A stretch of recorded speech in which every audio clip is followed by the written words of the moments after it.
21장 27절부터 40절 말씀 봉독해 드립니다. 그 이래가 거의 참에 아시아로부터 온 유대인들이 성전에서 바울을 보고 모든 무리를 충동하여 그를 붙들고 외치되 이스라엘 사람들아 도우라. 이 사람은 각처에서 우리 백성과 율법과 이곳을 비방하여 모든 사람을 가르치는 그 자인데 또 헬라인을 데리고 성전에 들어가서 이 거룩한 곳을 더럽혔다 하니, 이는 그들이 전에 에베소 사람 드로비모가 바울과 함께 시내에 있음을 보고 바울이 그를 성전에 데리고 들어간 줄로 생각함이로라.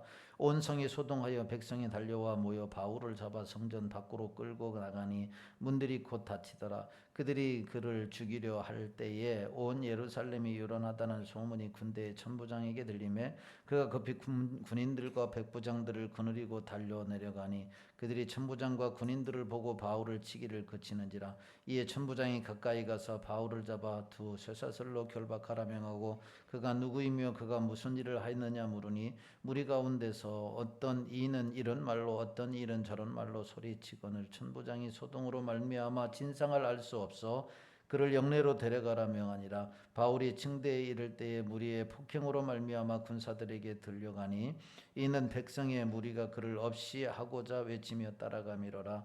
바울을 데리고 영내로 들어가려 할 그때에 바울이 천부장에게 이르되 내가 당신에게 말할 수 있느냐. 이르되 내가 헬란 말을 아느냐.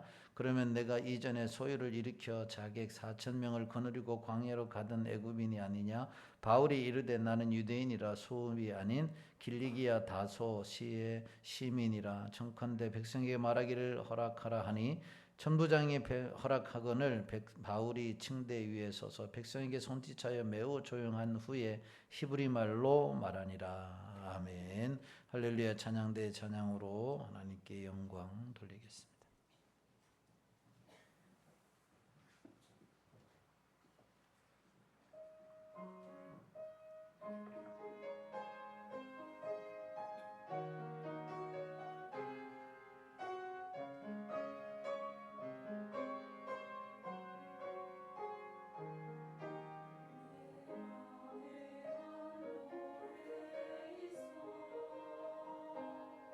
나 즐겁게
아멘. 하나님 아버지 귀한 찬양 주님이 받으신 줄로 믿습니다. 가사의 고백대로 예수 믿는 모든 자들에게 주님이 모든 문제를 해결해 주셨으니 참된 평안과 안식을 누리며 사는 저희들이 되게 하여 주옵소서. 오늘도 예배 드릴 때 주께서 주시는 평안으로 충만한 시간 되기를 소망하며 예수님의 거룩하신 이름으로 기도하옵나이다. 아멘. 거룩하고 복된 성일 2부 예배 오신 여러분들에게 하나님의 은혜와 축복이 함께 하시기를 주님의 이름으로 축원합니다. 옆 사람 인사하겠습니다. 사랑합니다. 반갑습니다. 축복합니다. 예, 감사합니다. 우리 강준희 아버님도 이렇게 처음 교회 오셔서 감사를 드립니다. 환영합니다. 축복합니다. 오늘은 읽은 본문을 중심으로 복음을 위해 사는 자라고 하는 제목으로 함께 은혜를 나누려고 합니다. 지난주에 바울이 3차 전도 여행을 마치고 예루살렘에 올라와 보고하는 중에 예루살렘 교회가 바울의 사역에 대해서 상당한 오해, 특별히 두 가지의 오해를 했다. 첫 번째, 할례를 행하지 말라라고 가르쳤다라고 하는 오해를 한 것이고, 두 번째는 모세의 율법을 버리라고 했다라고 하는 이 오해를 하면서 바울이 들었습니다. 그때 바울이 이 오해를 풀기 위해서 이 사람 저 사람 붙잡고 논쟁을 일삼은 것이 아니라 예루살렘 교회 지도자들의 조언을 듣고 그대로 행하는 모습을 통해서 우리에게 두 가지의 교훈을 주고 있다라고 말씀을 드렸습니다. 그 첫 번째 교훈은 어떤 상황에서도 우리는 끝까지 복음을 놓지 말아야 한다. 끝까지 어떤 상황에서도 사도 바울처럼 복음을 붙잡아야 된다. 두 번째는 복음을 위해서는 나의 권리도 나의 자유도 때로는 내려놓아야 바로 하나님과 하나님의 나라 또한 하나님의 교회가 평안하고 확장될 수 있다라고 하는 말씀을 드렸습니다. 오늘 본문은 예루살렘 교회 지도자들의 권면을 받아서 이제 정결 예식에 참여한 뒤에 결과에 대한 말씀이 바로 오늘 본문의 말씀입니다. 논쟁하고 오해를 풀기 위해서 항변을 할 수 있었지만 예루살렘 교회 지도자들의 말을 듣고 서원을 행했던 사람들과 함께 결례를 행해라 라고 해서 그대로 수용했던 사도 바울에게 어떤 결과가 일어났느냐라고 하는 것이죠. 이 결과는 주님의 말씀을 붙잡고 순종하는 사람들에게 때로는 위축될 수 있는 말씀이기도 합니다. 왜냐하면 바울이 복음을 위해 양보를 했고 많은 것을 내려놓았는데 돌아온 것은 감사할 일이 아니라 거짓과 비난과 때로는 체포, 쇠사랑으로 묶여지는 이 체포를 당하였기 때문에 그렇다라고 하는 것입니다. 그런데 우리가 알아야 할 것은 비록 복음을 위해서 교회를 위해서 내려놓고 손해를 보았는데도 거짓과 배신과 또한 쇠고랑에 차는 이 체포를 당한다 해도 이것이 하나님의 계획이 실패하는 뜻이 아니다라고 하는 것이죠. 왜냐하면 하나님께서는 이 사건을 통해서 바울을 로마까지 보내셔서 복음을 전하게 하시려는 하나님의 놀라운 섭리를 이루고 있으시기 때문이다라고 하는 것입니다.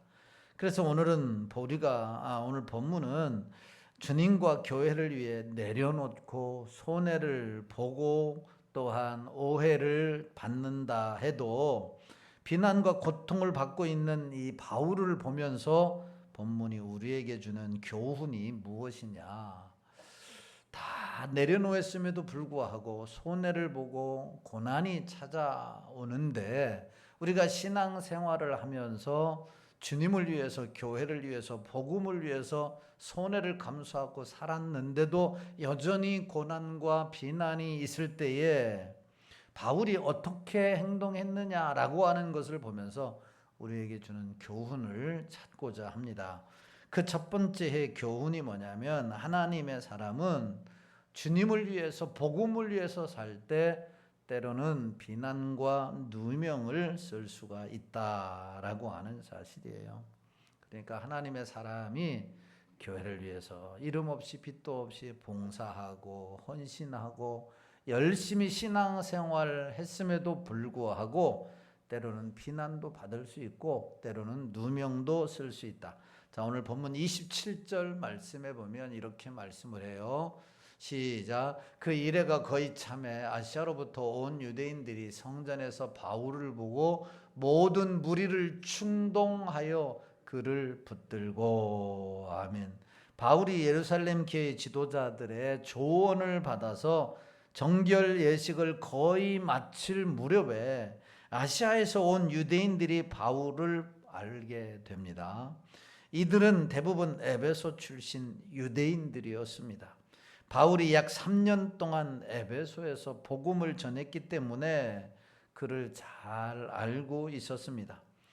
그런데 그들은 오순절을 지키기 위해 예루살렘에 왔다가 바울을 보자 곧바로 사람들을 선동하기 시작을 한 겁니다.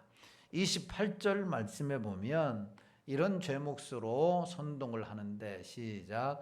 외치되 이스라엘 사람들아 도우라. 이 사람은 각처에서 우리 백성과 율법과 이곳을 비방하여 모든 사람을 가르치는 자인데 또 헬라인을 데리고 성전에 들어가서 이 거룩한 곳을 더럽혔다 하니. 아멘. 여기에 말씀에 보면 세 가지의 죄목수로 바울을 고발하라고 선동하고 있는 것을 보게 됩니다. 그 세 가지가 뭐냐? 첫 번째로 유대 백성을 비방했다라고 하는 것이고, 둘째는 율법을 비방했다라고 하는 것이죠. 우리 백성과 율법을 이곳을 비방하여라고 하는 말을 볼 때 유대 백성들을 비방했고 율법을 비방했고, 세 번째는 마지막 부분에 보면 성전을 더럽혔다 이렇게 말씀합니다. 이 세 가지의 죄를 뒤집어 씌워 백성들을 선동하고 있다라고 하는 것을 알게 됩니다.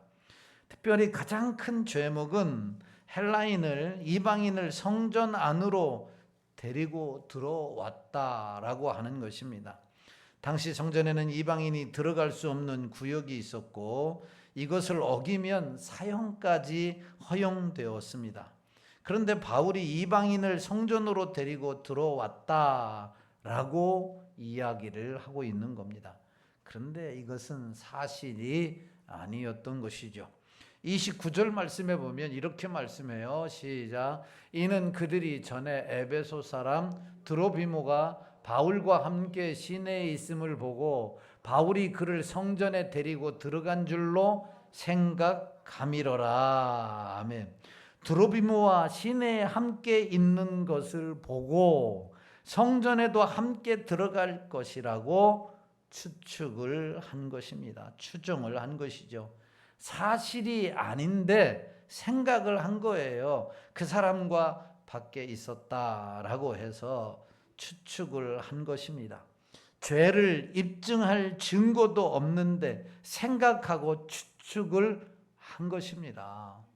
자, 목사님과 장로님과 술집 앞에서 대화를 하고 있었어요.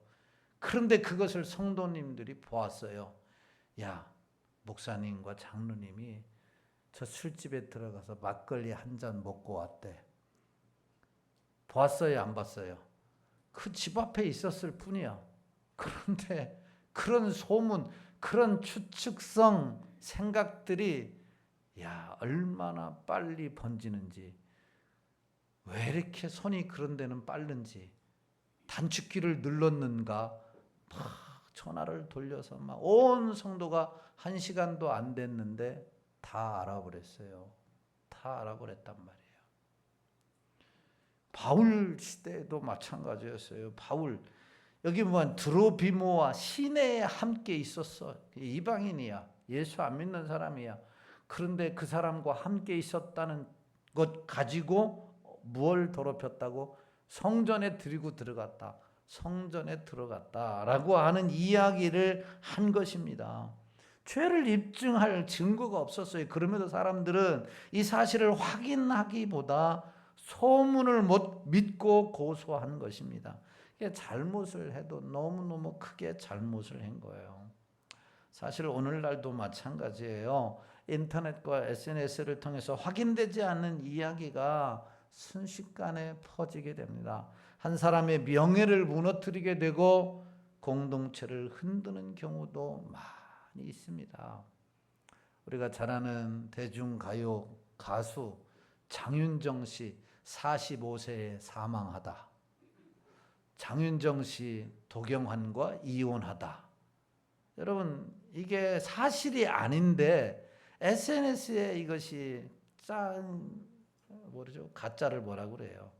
찌라시 동영상 이 유튜브에 막 돌아다니는 거죠. 그런데 이것들 또 해명을 해야 하니 얼마나 힘들겠느냐라고 하는 것이죠. 이혼 이자도 꺼내지도 않은 행복한 가정인데 이혼했다 하니까 그 조회수가 엄청나게 번지게 되는 것이죠. 예. 여러분 한 사람의 명예를 순식간에 무너뜨립니다. 공동체도 마찬가지예요. 가정도 그렇고 교회도 그렇고 회사도 마찬가지라고 하는 사실입니다. 여러분 성도는 추측을 사실처럼 말하는 사람이 아니라 내 생각을 사실처럼 말하는 것이 아니라 내가 그렇게 됐으면 좋겠다라고 하는 것을 사실처럼 말하는 게 아니라 진리를 옳게 분별하여 진실만을 말하는 사람이 누구냐? 성도여야 합니다. 할렐루야. 진실만을 내가 경험하고 내가 본 것만을 말해야지 들은 것은 50%는 가짜, 아니 70%는 가짜다 이렇게 보게 되는 거예요. 특별히 사랑과의 관계에 있어서는 더 루머는 더 그렇다라고 하는 사실입니다. 여러분 본문이 이야기하고 있는 것이 바로 이것이에요. 복음을 따르는 사람은 때로 억울한 비난을 받을 수 있다라고 하는 사실이에요. 예수님도 거짓 증인들에게 고발을 당하셨어요. 바울 역시 같은 길을 걷고 있는 것이죠. 요셉도 억울한 누명을 쓰고 감옥에 갇혔습니다. 이렇듯이 그리스도를 따르는 사람은 언제든지 비난을 받을 수 있고 누명을 쓸 수 있어요. 그러므로 주님의 일, 교회를 위해서 충성하고 복음을 위해서 헌신하는 사람들에게 항상 복만 임하는 게 아니고 칭찬만 임하는 게 아니고 명예가 드높아지는 것만 있는 것이 아니라 때로는 오해도 있고 비난도 받고 고난이 있다라고 하는 것을 우리가 알아야 된다. 오늘 바울을 통해서 이것을 우리에게 첫 번째로 가르쳐 줍니다. 그러므로 사랑하는 성도 여러분, 주님의 일을 하다가 오해를 받고 비난도 받고 고난도 받을 때 좌절하거나 낙심하지 않게 되기를 예수님의 이름으로 축원합니다. 에이 안 하면 되지 뭐. 에이 떠나면 되지 뭐. 에이 안 가면 되지. 그러면 누가 손해요? 내가 손해예요. 하나님께서 주실 복을 받지 못하는 거예요. 하나님께서 주실 은혜를 경험하지 못하는 거예요. 은혜 받을 그 자리에서 이탈하게 되면, 복 받을 그 자리에서 이탈하게 되면 여러분 나만 손해인 것이죠. 나만 손해인 거예요. 그런 가운데서도 사도 바울이 그 자리를 꿋꿋하게 지켰던 것처럼 우리의 신앙을 지켜 나아가야 주님이 때로는 그 오해와 고난과 어려움을 벗어지도록 역사하시고 하나님께서 여러분 놀랍게 역사하시는 줄로 믿으시기를 주님의 이름으로 축원합니다. 주님의 일을 하면서 비난과 누명을 쓴다 하더라도 포기하지 말고 끝까지 나에게 맡겨준 사명을 감당하여 하나님의 뜻을 이룰 수 있는 우리 모든 성도님들이 되시기를 예수님의 이름으로 축원합니다. 예루살렘 교회 지도자들의 조언을 받고 결례를 행했음에도 불구하고 바울에게 찾아온 것은 비난과 오해와 누명이었어요. 두 번째로 이것이 우리에게 가르쳐주는 교훈이 무엇이냐면 하나님은 고난 가운데 있는 성도들을 보호하신다라고 하는 거예요.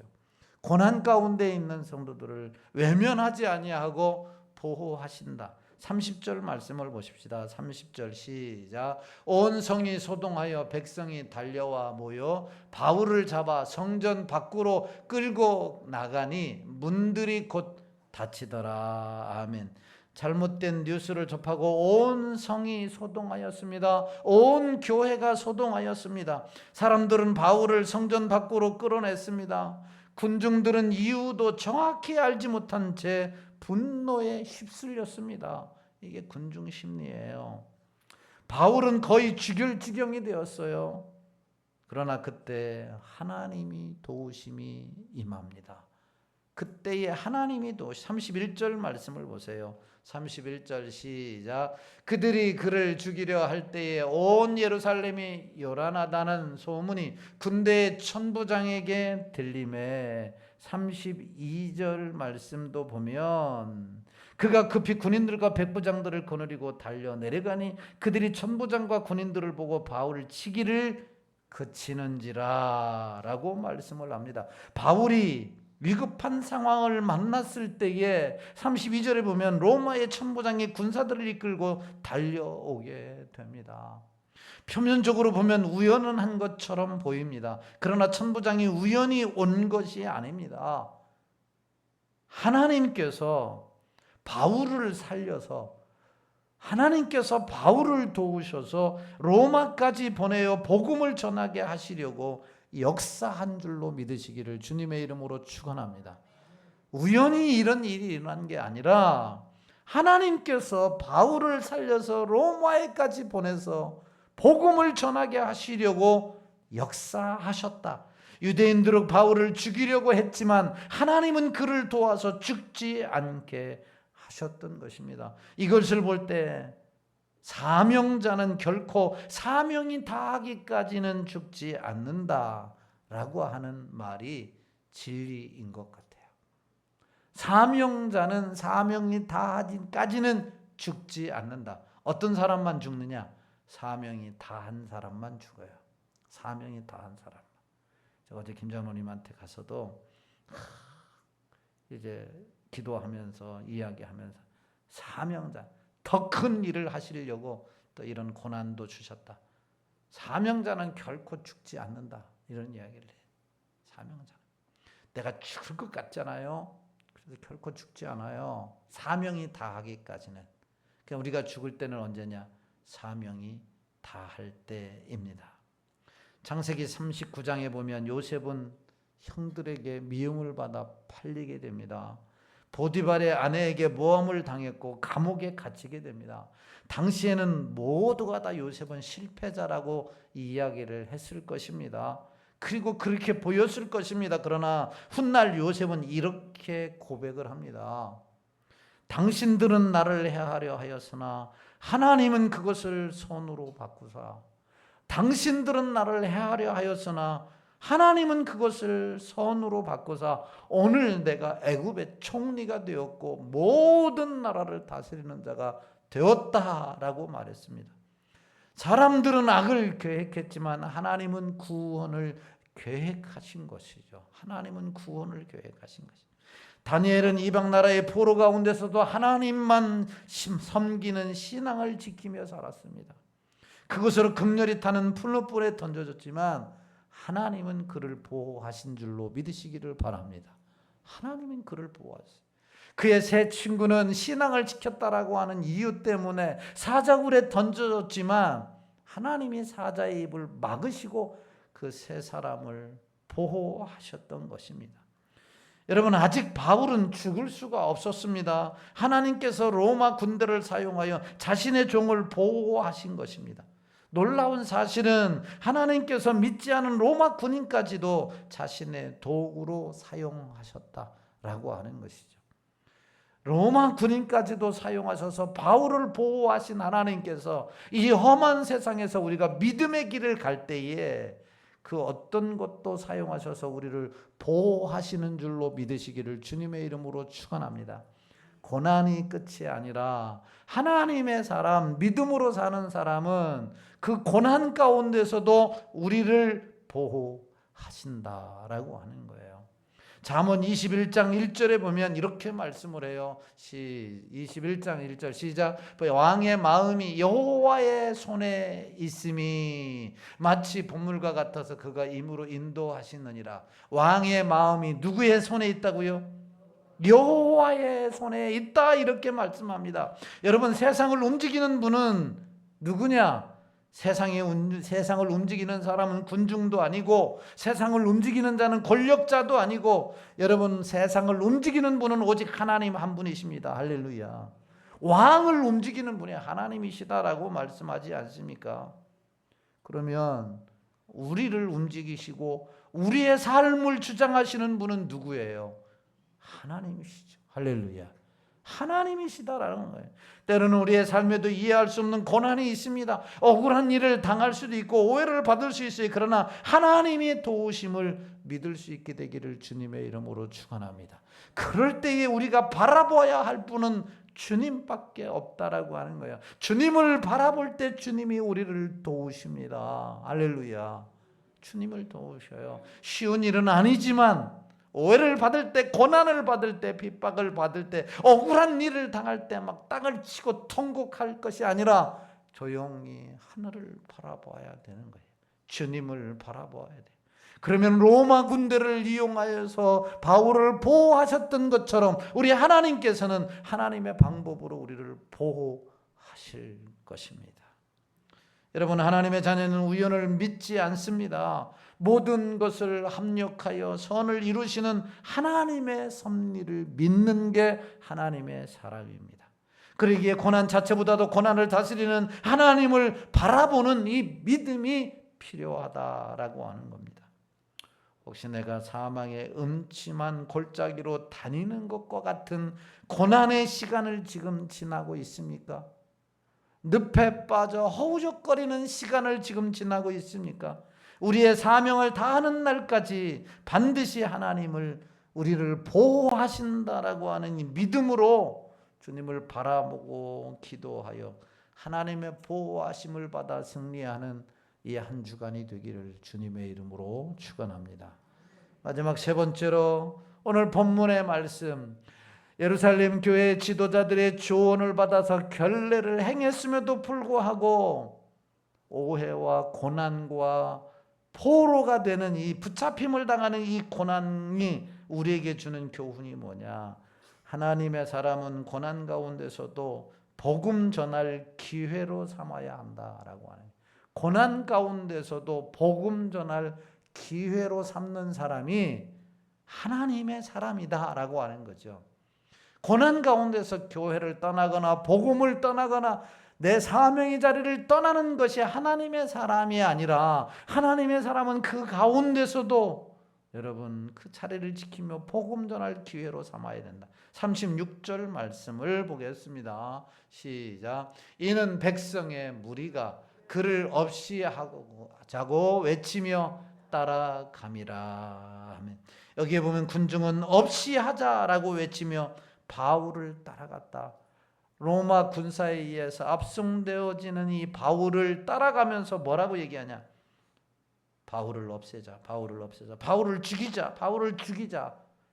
그런데 놀라운 장면이 이어집니다. 37절 말씀해 보세요. 시작. 바울을 데리고 영내로 들어가려 할 그때에 바울이 천부장에게 이르되 내가 당신에게 말할 수 있느냐? 이르되 내가 헬란 말을 아느냐 하면, 여기에 보면 바울은 천부장에게 말하여 백성에게 말할 기회를 요청합니다.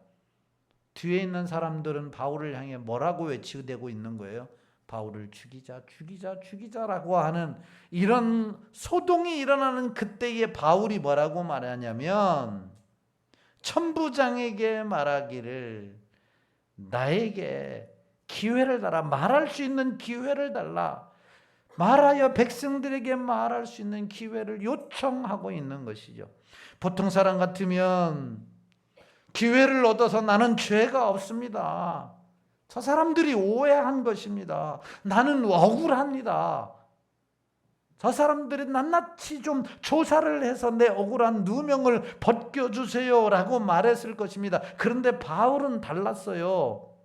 22장에 보면 다음 주에 살펴볼 말씀이지만 자신의 무죄를 변론하는데 시간을 쓰지 않습니다. 누명을 벗는데 시간을 쓰지 않습니다. 오히려 다메스 도상에서 자신을 만나 주신 예수 그리스도를 증거하는데 시간을 씁니다. 진정한 사명자의 모습이 무엇인가를 보여주고 있는 것이죠. 내가 억울한데 사람을 만나서 내 시간을 낭비하는 게 아니라 그 가운데서 내가 어떻게 예수님을 만났는가, 그리고 어떻게 변화되었는가, 내가 지금까지 어떻게 살아왔는가를 증거하는, 간증하는 모두로 변하게 되는 것이죠. 영국의 청교도 목사였던 존 버녀는 감옥에 갇혔습니다. 관리들에게 말했습니다. 다시는 설교하지 않겠다고 약속하면 오늘이라도 풀어주겠다. 감옥을 관리하는 관리들이 물어봤어요. 관리들이 이야기했어요. 다시는 설교하지 않겠다라고 한다면 오늘이라도 풀어주겠다라고 이야기를 했어요. 존 버년이 말했어요. 오늘 나가도 내일 다시 설교하겠습니다. 이렇게. 오늘 나간다 할지라도 내일 다시 설교하겠다. 결국 그는 감옥에서 오랜 시간 동안 지내야 했으며 그 가운데서 철로 역정이라고 하는 대작을 집필하게 되었고 지금까지 수많은 사람들을 하나님께로 인도하고 고난 가운데 있는 그리스도인들이 힘을 얻는 놀라운 책을 저술하게 된 것이죠. 그게 바로 철로 역정이라고 하는 것이에요. 처음 예수 믿는 순간부터 천국에 입성하기까지의 관한 과정을 다 기록하는 것이죠. 사람들은 감옥이 그의 사역을 끝냈다고 생각했지만 하나님은 감옥을 더 큰 사역의 시작으로 사용하셨던 것입니다. 그런데 오늘 본문에 바울도 그랬어요. 그는 자신의 명예보다 뭘 선택했냐? 복음을 선택했습니다. 억울함보다 복음이 더 중요했던 것이에요. 그래서 어떤 상황에서도 복음 전할 기회를 삼았던 것입니다. 이 모습을 보면서 우리가 누구를 생각할 수 있느냐? 우리의 구주 되시는 예수 그리스도를 생각하게 됩니다. 예수님도 거짓 증인들에게 고발당하셨고 죄가 없으셨지만 십자가를 지셨습니다. 그 결과 온 인류를 구원하셨던 것이죠. 예수님이 십자가를 지시지 않았다고 한다면 어떻게 우리가 구원을 얻을 수 있었겠습니까? 인류의 소망이 어떻게 될 수 있었겠느냐라고 하는 것이죠. 예수님이 거짓 증인들의 고발을 당하셨고 고통을 당하셨지만 일일이 변명하지 아니하고 십자가를 지셨던 것은 인류를 구원하시기 위함이었던 것이죠. 그런데 바울이 구주이신 주님의 길을 따라가고 있음을 보여주고 있는 겁니다. 여러분, 우리가 신앙생활을 하다 보면 억울한 일을 당할 수 있습니다. 오해를 받을 수 있어요. 고난도 받을 수 있어요. 그때 우리의 관심은 내 자존심을 지키는 것이 아니라 내 상황 속에서 그리스도를 드러내는 데에 관심을 두어야 한다. 그리스도를 드러내야 되고 복음을 드러내야 되고 교회를 드러내야 되고 하나님의 영광을 드러내는 데에 힘을 써야 한다라고 하는 겁니다. 그럴 때 하나님의 역사가 나를 통해서 이루어지는 거예요. 하나님의 역사는 자존심을 다시 회복하려고 고군분투하는 사람을 통해서 하나님의 역사가 일어나는 것이 아니라 오해를 받고 억울한 일을 당해도 그 가운데서도 복음을 드러내고 교회를 새롭게 하고 하나님의 영광을 드러내려고 하는 자들을 통해서 하나님의 역사가 일어나는 거예요. 이 일에 우리가 쓰임받게 되기를 주님의 이름으로 축원합니다. 때로는 어려운 일, 사도 바울처럼 평생 복음을 위해 살지 않았습니까? 그럼에도 불구하고 억울한 일을 당한다라고 한다면 우리야 오죽하겠느냐라고 하는 거죠. 오죽하겠느냐. 가정에서도 부부간에도 오해를, 사소한 일 가지고 오해를 사잖아요. 오해를 사죠. 다 우리의 마음을 알 수가 없으니, 내어놓을 수 없으니 그 오해를 살 수 있어요. 그 오해를 풀기 위해서 앉아보십시오. 이력은 A는 A이고 B는 B고 C는 C고 다 설명하다 보면 관계가 더 좋아지는 것이 아니라 더 멀어지는 것이요. 그런 오해 속에서도 주님의 마음과 주님의 사랑을 가지고 아이고 언젠가는 알아주겠지 하고 주님을 바라보게 되면 하나님의 선한 역사를 이루어 주시는 거죠. 할렐루야. 그러면 가정에서도 그런데 교회에서는 오죽하겠느냐라고 하는 거죠. 세상에서는 오죽하겠느냐라고 하는 것이죠. 그러므로 지금의 오해의 순간, 억울한 일을 당하는 순간, 핍박을 받는 순간을 주님의 이름과 영광을 드러내는 기회로 바꾸어가는, 그래서 하나님께 쓰임받는 우리 교회와 우리 성도님들이 다 되시기를 예수님의 이름으로 축원합니다. 말씀을 정리합니다. 오늘 본문 우리에게 세 가지의 중요한 교훈을 가르쳐주고 있어요. 그 첫 번째가 복음을 따르는 사람은 억울한 비난과 오해를 받을 수 있다라고 하는 것이죠. 주님을 섬기고 주님을 따르는 자들에게 때로는 오해를 받을 수 있어요. 그러나 하나님은 모든 상황을 주권적으로 다스리시며 자신의 백성들을 보호하신다라고 하는 것입니다. 그러므로 하나님의 사람은 고난 가운데서도 하나님을 드러내고 복음을 드러내고 교회를 드러내는 기회로 삼아야 하는 것입니다. 우리가 잘 아는 에콰도르 선교사였던 짐 엘리엇은 원주민들에 의해서 살해당했습니다. 당시 미국의 많은 매스컴들은 젊은 인재가 죽었다. 이것은 낭비다. 에콰도르 같은 나라에 가서 복음을 전하는 것은 젊은 인력을, 대학까지 졸업한 고급 인력을 죽이는 낭비다. 이렇게 이야기를 했어요. 그때의 그의 명언이 아직도 살아서 그리스도인들에게 도전을 주는 말이 있습니다. 그의 명언이 뭐냐면 영원한 것을 얻기 위해 영원하지 않는 것을 내어주는 사람은 결코 어리석은 사람이 아니다. 영원한 것을 얻기 위해 영원하지 않은 것을 내어주는 사람은 결코 어리석은 사람이 아니다. 이런 말이에요. 바꿔서 말하면 영원하지 않는 것을 얻기 위해 영원한 것을 내어주는 사람은 어리석은 사람이다 라고 하는 거죠. 바울이 어리석은 사람이 아닌 것은 영원한 복음, 영원한 생명인 이 복음을 얻기 위해서, 수많은 사람을 얻기 위해서 영원하지 않는 자신의 오해와 억울함과 누명과 자존심과 학벌과 이 모든 것을 내어주는 것은 결코, 그의 생명까지 내어주는 것은 결코 어리석은 것이 아니라고 하는 것을 오늘 성경은 우리에게 보여주고 있는 것이죠. 영원한 것을 위해서, 영원하지 않는 것을 지키기 위해서 영원한 것을 버리겠습니까? 영원한 것을 얻기 위해서 영원하지 않는 것을 버리겠습니까?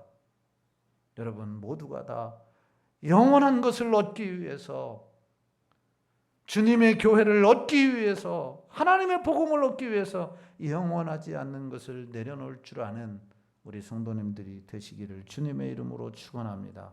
그래서 하나님의 교회를 세우고 하나님의 이름을 높이고 하나님의 나라를 확장하는 데 쓰임받는 우리 모두가 되기를 주님의 이름으로 축원합니다. 주만 바라볼지라. 우리 찬송 부르시고 오늘 말씀을 생각하시면서 2, 3분 동안 기도하도록 하겠습니다.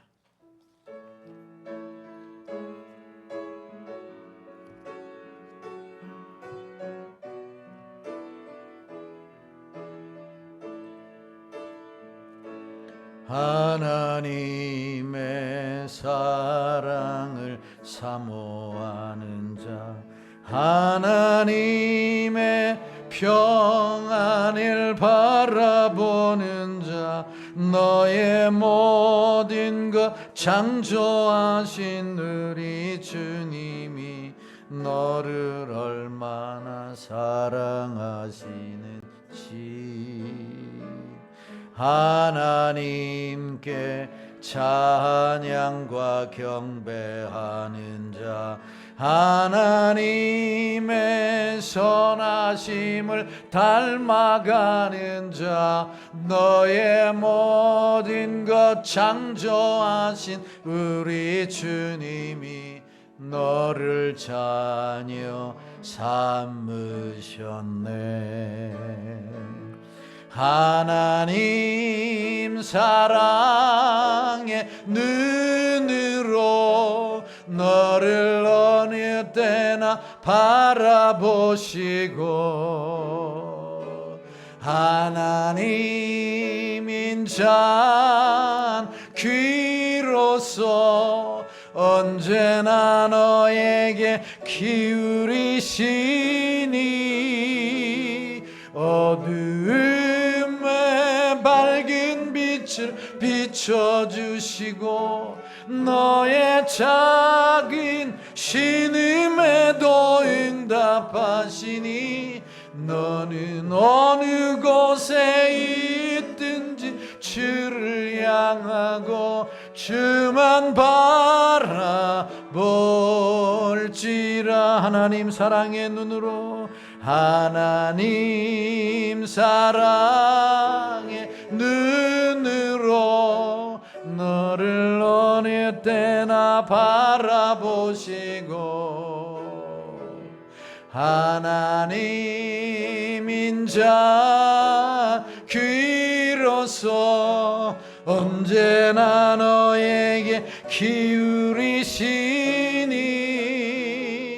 어두움에 밝은 빛을 비춰주시고 너의 작은 신음에도 응답하시니 너는 어느 곳에 있든지 주를 향하고 주만 바라볼지라.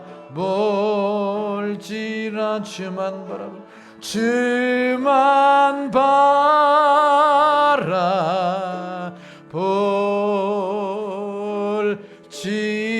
바라볼지라. 오늘 말씀을 생각하시면서 하나님 신앙생활을 하면서 주님의 봉사하면서 당하는 여러 가지 오해와 억울한 일을 당할 때마다 하나님께서 보호해 주시고 하나님께서 풀어주시고 하나님께서 복으로 돌아오게 하실 것을 믿고 주님만 바라보는 믿음의 사람들이 되게 하여 주옵소서. 그 상황께서도 주님을 드러내고 교회를 드러내고 복음을 전할 기회로 삼는 저희들이 되게 하여 주옵소서. 저들을 사용하여 주시기를 소망합니다. 주님 이름 한번 부르고 통성으로 기도합니다. 주여.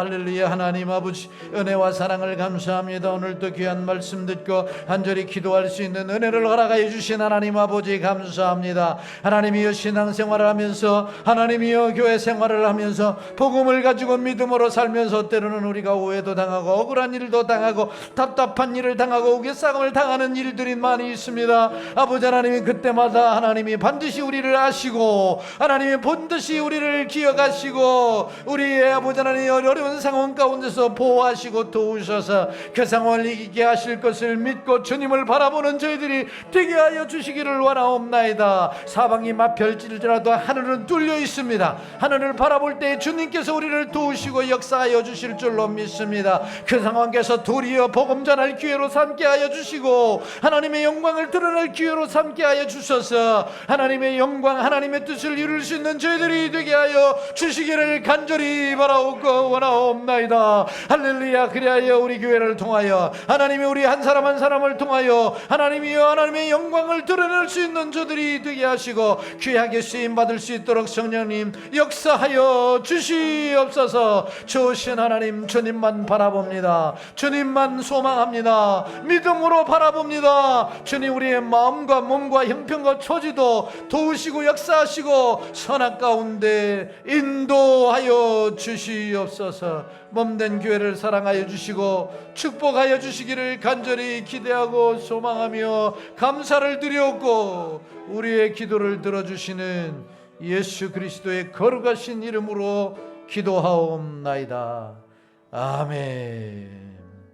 교회의 머리가 되신 우리 주 예수 그리스도의 은혜와 하나밖에 없는 독생자를 우리를 위해 내어주신 하나님 아버지의 크신 사랑하심과 성령 하나님의 유로교통 내주인도 역사 충만하심의 은혜가 믿음을 가지고 주님의 몸된 교회와 하나님이 험한 세상에서 신앙의 삶을 살 때 오해와 억울한 일을 당할 때에 주님을 바라봄으로 주님의 도우심을 받고 그 상황 가운데서 도리어 복음 전할 기회를 삼고자 다짐하고 돌아가는 귀한 종들 머리 위에와 가정과 직장과 사업과 자녀들과 이 나라 이민족과 몸된 교회와 부떡 상일 축복 교회 위에 이제로부터 영원토록 함께 있을지어다. 아멘.